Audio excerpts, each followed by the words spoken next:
Que reste-t-il d'un peuple si sa mémoire s'efface? Cher public, mesdames et messieurs les jurés, merci. Merci de me donner l'opportunité de parler d'un sujet qui me touche et de rendre hommage au combat de Serge Klarsfeld. C'est avec le cœur lourd, mais déterminé, que j'ai l'honneur aujourd'hui de combattre l'antisémitisme et la haine. Aujourd'hui, je ne veux pas être qu'un simple orateur, ça ne m'intéresse pas. Je veux être lanceur d'alerte. Imaginez un instant un monde où les effrois du passé sont oubliés. Un monde où toutes les victimes de l'antisémitisme, de la haine et des génocides sont inconnues, oubliées, laissant place à l'ignorance. Toutes les horreurs du passé pourraient-elles se reproduire? Elie Wiesel l'a écrit. Ceux qui ne connaissent pas leur histoire s'exposent à ce qu'elle recommence. Eh bien, je veux croire que non. Nous, tous ici, nous voulons croire que non. Et c'est le rôle de l'enseignement de la Shoah qui est indispensable à la lutte contre l'antisémitisme. Il est bien entendu que si je défends cette idée, c'est car la question que nous abordons aujourd'hui n'est pas qu'une simple réflexion intellectuelle, mais une réalité qui a façonné notre histoire, impacte notre présent et conditionnera notre futur. Ignorer le problème de l'antisémitisme en France serait fermer les yeux sur un sujet dont l'oubli pourrait semer le chaos.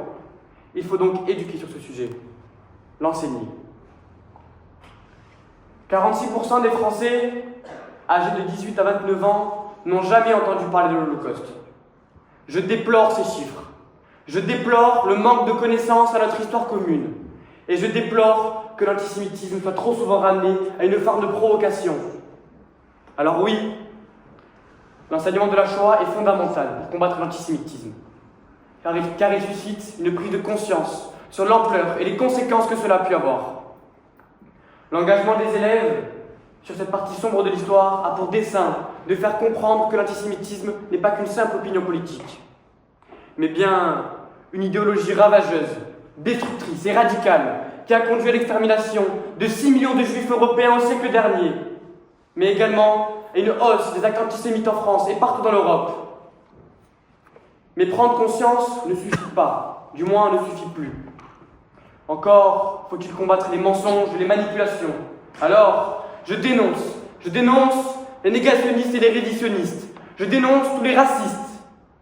Mesdames et messieurs les jurés, comment peut-on nier les preuves? Ces théories et leurs puissants relais sur Internet doivent être combattus grâce aux travaux des historiens, mais également grâce aux témoignages des derniers rescapés, grâce à l'enseignement tout simplement. Cependant, certaines personnes pourraient penser que l'enseignement de la Shoah, bien qu'indispensable, ne soit pas suffisant pour anéantir l'antisémitisme. Cet enseignement pourrait créer un sentiment de haine ou de rejet chez les élèves, étant donné qu'on ne parle pas de leur histoire individuelle. Mais c'est faux, car c'est un sujet qui touche à notre humanité. C'est un sujet qui touche à notre humanité, car en réalité, ce sont les génocides qui sont enseignés dans les programmes du CM2 à la terminale.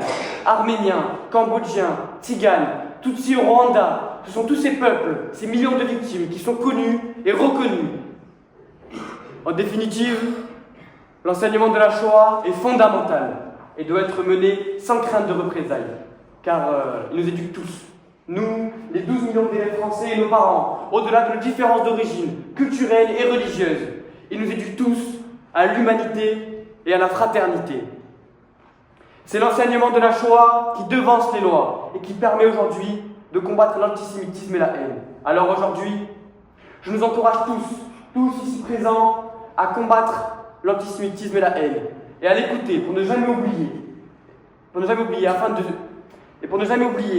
afin de lutter contre l'antisémitisme, toujours dans l'espoir qu'il disparaisse à jamais. Et si vous me le permettez, je conclurai avec les mots puissants de Robert Badinter en 2019. C'est à chacun de faire défense dans l'âme des enfants et de s'opposer à toutes ces forces, à ce poison, cette infamie, cette haineuse connerie, le racisme. Merci de m'avoir écouté.